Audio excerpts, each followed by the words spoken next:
Over the weekend, I was cleaning out some spices and found these really old Sichuan peppercorns, so I ground them up so I can start using them, but I ended up with a lot of these coarse grinds that were too tough and fibrous to eat on their own, so I combined some of Mom's old soybean paste that probably expired in 2021, along with some other savory crunchies, and decided to make a non-chili chili oil. That's a not spicy version. I usually get this bag of 3-pound peanuts from the Chinese grocery store for about $5 or $6 because I'm just such a big peanut lover, and I thought it would be great if I fried these peanuts in the frying oil before the frying oil went into the Sichuan chili pepper mix. So that's what I did. I brought up the oil together with the peanuts until the peanuts sizzled. As the moisture leaves these peanuts, your oil will start to sputter, so be careful about the popping oil and maybe hover a lid right above it so your eyeballs don't catch any strays. And once the peanuts start turning this light golden color, pull it off the heat because it will continue to cook since that oil is so hot. Pour it in very slowly and gently across your heat-proof metal bowl. Wait for it to sizzle down. Smell the spices get fragrant. Stir it up. Make sure everyone's nice and happy. This should smell pretty incredible in your kitchen. You can obviously add some sugar or salt as you see fit. I also added in some sesame seeds for extra toastiness. No recipe, just vibes, I guess, and experience and a desire to play and experiment. And speaking of, I had some leftover peas in my freezer that I've been wanting to cook for months. So I took this opportunity to cook up a trash pasta dinner. To get rid of the freezer frost, I went ahead and rinsed it in water to melt it off. And I hope Mom is proud of me somewhere because she's always told me to rinse off my frozen veggies before using. For the rest of this trash girl dinner, we're going to go ahead and pull some ingredients from our fridge, including our roasted veggies, some old eggs, and some really old pasta. I don't think I've touched this pasta ever since before Grandma passed away last January, because I remember making a portion of this pasta for her while she was still living.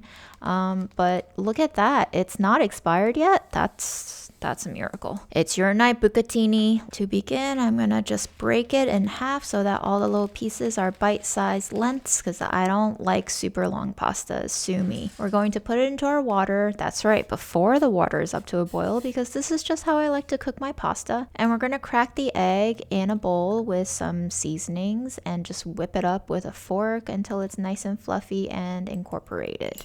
We're going to go ahead and give the pasta a stir to make sure nothing is sticking to the bottom of the pot. And once the water is up to a boil, I'm going to add in our peas so that the peas can get a little cook time as well. Stirring occasionally, I remembered that this pot still has oil left in it, so I thought, popcorn?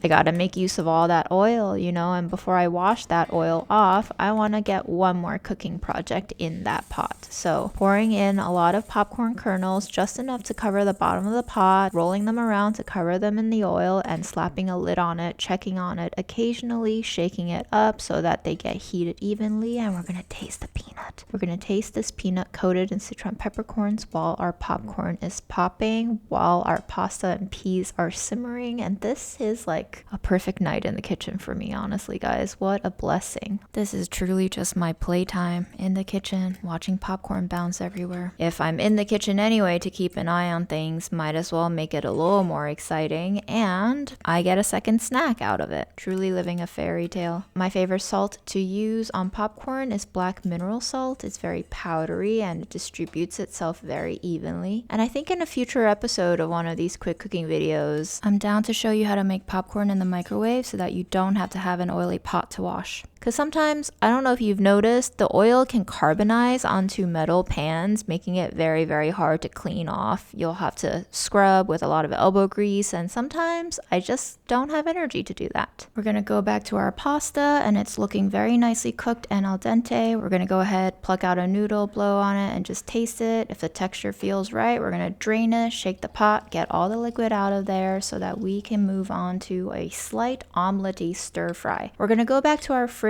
and take out some condiments that are stuck in the back there, including this hoisin sauce that expired. God knows when.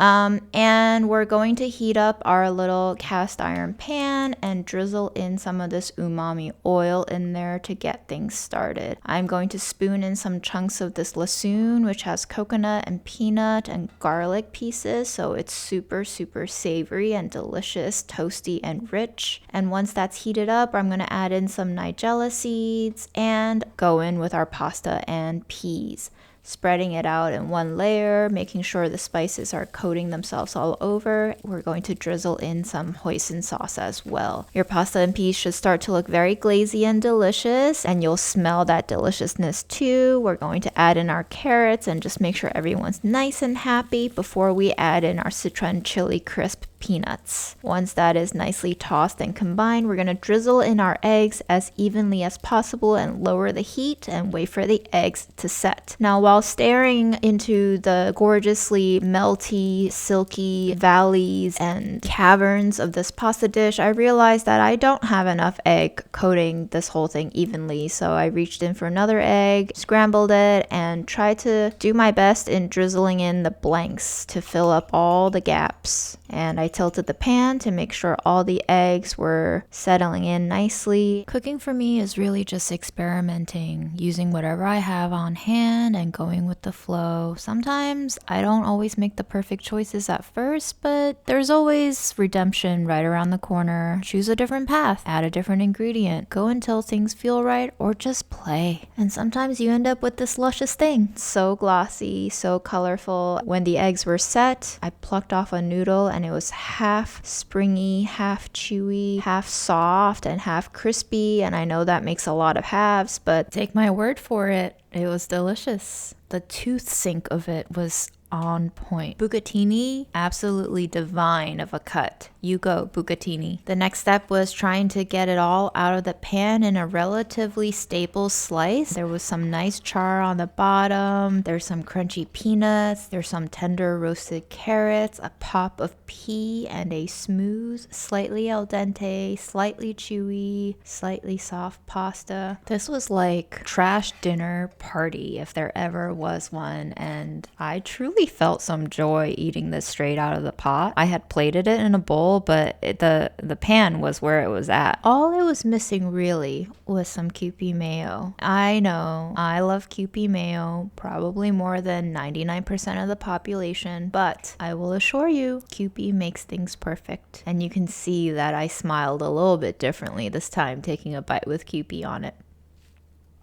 That noodle was just the right balance between springy and soft. My God, we did it, y'all. Add a few crunchy peanuts on top and enjoy your dinner. If you'd like to listen to all the sounds in this video, here's an ASMR edit for you without voiceover.